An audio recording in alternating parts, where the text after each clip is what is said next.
তো আমরা একে একে সব রোলগুলো তৈরি করে নিয়েছি। এখন আমরা এই রোলগুলো ওই ব্যাটারের ভিতরে কোট করে তারপরে এই যে টোস্ট বিস্কিটের গুঁড়ায় মুড়িয়ে নেব।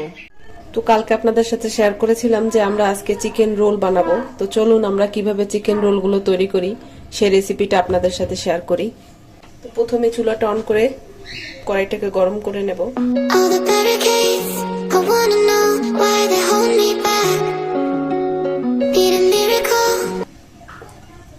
দিয়ে দেব পরিমাণ মতো তেল,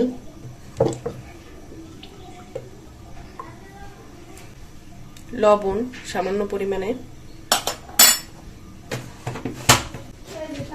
চিকেন এসে অনেক পরিমাণে পেঁয়াজ লাগে, এটা মূলত পেঁয়াজ দিয়ে বানানো হয়, পেঁয়াজ আর মুরগির বুকের মাংস দিয়ে। তো চাইলে গরুর মাংস দিয়ে করা যায়, কিন্তু আমরা আজকে তৈরি করব মুরগির মাংস দিয়ে। প্রথমে দিয়ে দেবো পেঁয়াজ,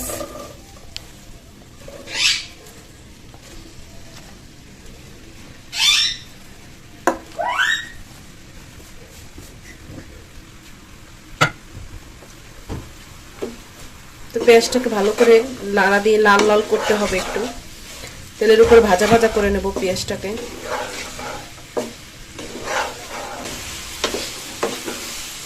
তো এটা তৈরি করতে অনেকটা পেঁয়াজ লাগে।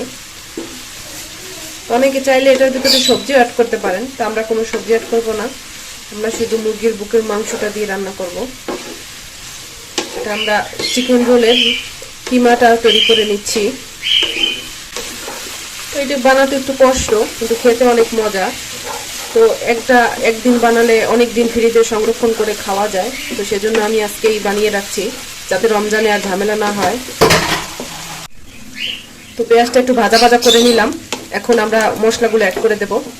তো এখানে আছে আদা রসুন, কাঁচামরিচ, ধনিয়া, জিরা এগুলো বাটা, এগুলো অ্যাড করে দেব। বেশি কষাতে হবে না, মোটামুটি একটু ভাজা ভাজা হয়ে গেলেই আমরা মাংসটা অ্যাড করে দেব। কাঁচামরিচটা ব্লেন্ড করে দেওয়ার কারণ হয়েছে অনেক সময় কাঁচামরিচ মুখে পড়লে বাচ্চারা খেতে পারে না, বাচ্চাদের অনেক ঝাল লাগে, তাই ব্লেন্ড করে দিলাম। দেখুন কত সুন্দর হয়েছে। এখন আমরা এই যে মাংসের কিমাটা বানিয়ে নিয়েছিলাম, এটা মুরগির বুকের মাংস দিয়ে বানানো, তখন আমরা এটা অ্যাড করে দেবো।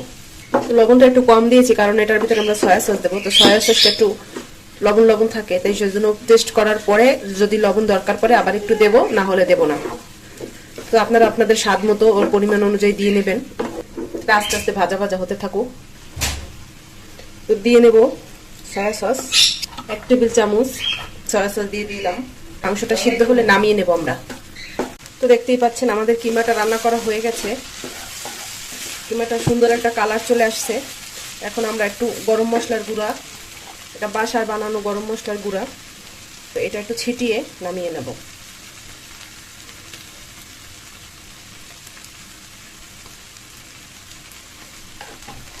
নামানোর আগে আপনারা অবশ্যই লবণটা দেখে নেবেন যে স্বাদ মতো লবণ হয়েছে কিনা। যদি একটু কম হয় তাহলে আবার একটু দিয়ে নেবেন। তো আমাদের লবণটা ঠিক আছে, সেজন্য আমরা লবণ দিব না। তখন আমরা কিমাটাকে ঠান্ডা করে নেব। আর এদিকে আমরা কিমার শীট বানানোর জন্য একটা ব্যাটার তৈরি করে নেব। তো চলুন আমরা কি কি দিয়ে ব্যাটারটা তৈরি করি আপনাদেরকে দেখাচ্ছি। তো আমরা বানানোর জন্য শীট বানানোর জন্য প্রথমে আমরা নিয়ে নেব, আমরা বানাবো অর্ধেক আটা আর অর্ধেক ময়দা দিয়ে। তো আপনারা চাইলে শুধু ময়দা দিয়েও বানাতে পারেন।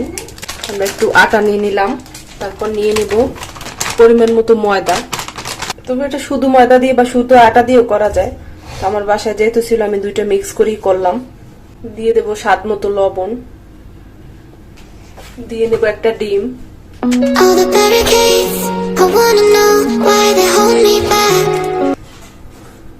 তারপরে ঠান্ডা পানি দিয়ে এটাকে ভালোভাবে একদম পাতলা করে, যেরকম পাটিসাপটা পিঠার ব্যাটারটা বানানো ওভাবে বানিয়ে নেব।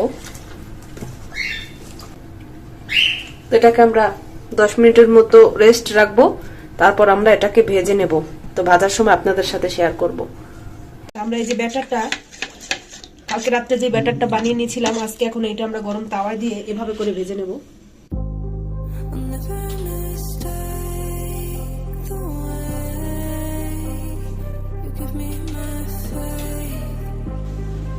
যেভাবে করে এই যে পাতলা পাতলা করে ভেজে নেব।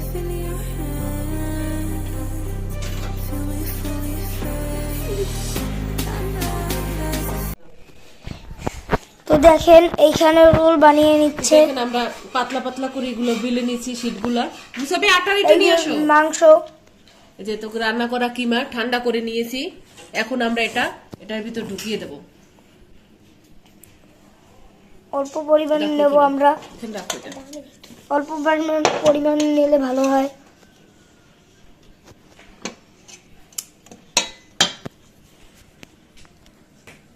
তো এই যে গুলাটা দিয়ে আমরা ইটা ভেজে নিয়েছি, ওই গুলাটা দিয়ে এটা আটকে নেবো, এই যে র্যাপিং মুড়ে নেবো। এই দেখেন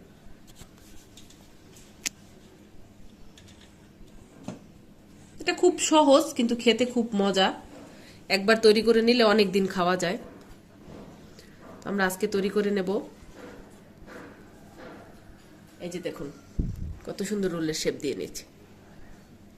তো এটা আমরা এখানে রেখে দেব। তো আমরা একে একে সব রোলগুলো তৈরি করে নিয়েছি। তো এখন আমরা এই রোলগুলো এই যে যেই ব্যাটারটা দিয়ে আমরা এইগুলো বানিয়ে নিয়েছি ওই ব্যাটারের ভিতরে কোট করে তারপরে এই যে টোস্ট বিস্কিটের গুঁড়ায় মুড়িয়ে নেব। এই যে দেখুন, এই যে প্রথমে এইভাবে এই যে ওই ময়দার ওই ব্যাটারটার ভিতরে মুড়িয়ে তারপরে এই যে এভাবে করে টোস্ট বিস্কুটে মুড়িয়ে তারপর ফ্রিজে সংরক্ষণ করে নেবেন কোনো এয়ারটাইট বক্সে করে। যখন খাবেন তখন নামিয়ে গরম তেলে ভেজে নিলেই হয়ে যাবে আপনাদের মজাদার চিকেন রোল।